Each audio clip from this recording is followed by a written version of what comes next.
Hi అండి, welcome back to Suni cooks. నేను మీ సునీత కృష్ణ. ఈరోజు మనం రాయలసీమ ఎంతో స్పెషల్ అయిన ఉగ్గాని తయారు చేసుకుందామండి.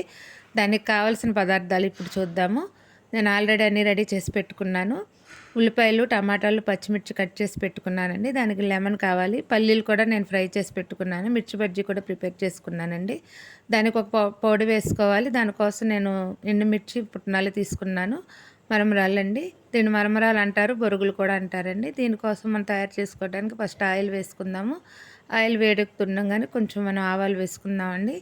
ఆవాలు కొంచెం వేగుతుండగా మనం మినపప్పు, శనగపప్పు కూడా వేసుకుందామండి. కొంచెం ఎక్కువ వేసుకోండి, ఎందుకంటే ఇవి పల్టు కింద తగులుతుంటే టేస్ట్ చాలా బాగుంటుంది. ఇవి బాగా వేపుదాము.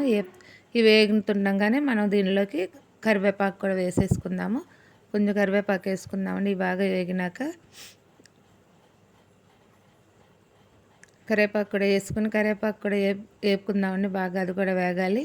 ఈ కరివేపాకు కూడా వేగుతున్నాం. కానీ ఇందాక మనం కట్ చేసి పెట్టుకున్న ఉల్లిపాయ పచ్చిమిర్చి కూడా వేసుకుందాము. ఉల్లిపాయ పచ్చిమిర్చి వేసుకుని ఉల్లిపాయ పచ్చిమిర్చి బాగా వేగిన తర్వాత మన టమాటాలు వేసుకోవాలి. ఉల్లిపాయ పచ్చిమిర్చి బాగా వేగుతున్నాయి కదండి. ఇప్పుడు వేగుతున్నప్పుడు ఇందులో మనం ఇవి కొంచెం వేగుతున్నాం. కానీ కొంచెం ఉప్పు, పసుపు కూడా వేసుకుందామండి. పసుపు వేసుకుందాము. కొంచెం సాల్ట్ కూడా వేసుకుందామండి. ఈ రెండు వేసి కలుపుతాం బాగా. ఇవి కొంచెం వేగినాక మనం టమాటాలు వేసుకుందాము. ముందే టమాటాలు వేసుకుంటే ఉల్లిపాయలు వేగవండి. టమాటాలు కూడా వేసి బాగా వేపుతామండి. టమాటాలు కూడా బాగా మెత్తగా అయిపోవాలండి. నూనెలో ఆయిల్లో బాగా ఫ్రై అయిపోవాలి. ఇప్పుడు చూసారు కదండి, టమాటాలు కూడా బాగా వేగిపోయినాయి. నేను ఆల్రెడీ వాటర్లో సోక్ చేసి పెట్టుకున్నానండి మరమరాల్ని. అవి వాటర్ నుంచి పిండేసి ఇందులో వేసుకుంటున్నాను.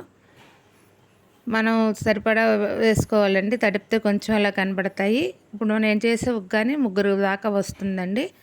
ఇది బాగా మరమరాలు కూడా వేసుకున్నాక బాగా కలిపేసుకోవాలండి. పసుపు అన్నీ వేసుకున్నాం కాబట్టి కలర్ బాగా వస్తుంది. ఇలా వేగుతున్నప్పుడే దీనిలో కొంచెం నెయ్యి వేసుకుందామండి. నెయ్యి వేసి బాగా కలుపుకుందాము. నెయ్యి వేసుకుంటే కొంచెం టేస్ట్ ఇంకొంచెం పెరుగుతుంది. ఇలా వేగుతున్నప్పుడు ఇందాక నేను చెప్పిన పౌడర్ చెప్పాను కదండి, పుట్నాలు, ఎండుమిర్చి, కొంచెం జీలకర్ర, కొంచెం సాల్ట్ వేసాను. ఆల్రెడీ మనం ఇందాక సాల్ట్ వేసుకున్నాం కదా. ఈ పౌడర్ కూడా బాగా వేసి కలుపుకోవాలి. మెయిన్ ఇంగ్రీడియంట్ ఇదేనండి. ఇదే టేస్ట్ వస్తుంది బాగా ఈ ఉగ్గానికి. ఇందులో మనం ముందుగా ఫ్రై చేసి పెట్టుకున్న పల్లీలు కూడా వేసేసి కలిపేసుకుందామండి. నేను ఆల్రెడీ మిర్చి బజ్జీ కూడా ప్రిపేర్ చేసుకున్నానని చెప్పాను కదండి మీకు. అది కూడా మనం సింపుల్గా వేసుకోవచ్చండి. అందులో ఏం నేను స్టఫింగ్ పెట్టలేదు. మా ప్లెయిన్ మిర్చిలోనే కొంచెం ఆమ్చూర్ పౌడర్ కలిపేసి పెట్టాను. ఆ మిర్చి బజ్జీ కూడా ఇందులో ఇవన్నీ కలుపుకున్నాక అవి కూడా మనం యాడ్ చేసుకుందాము. ఒక్కొక్కరు విడిగా తింటారు. నేనైతే కట్ చేసేసి ముక్కలు వేస్తున్నానండి. కొంచెం కొత్తిమీర కూడా వేసేసుకుందాము. ఇప్పుడు దింపేసినాక పక్కన పెట్టుకున్నాక మనం ఈ మిర్చి బజ్జీ యాడ్ చేసుకోవాలండి.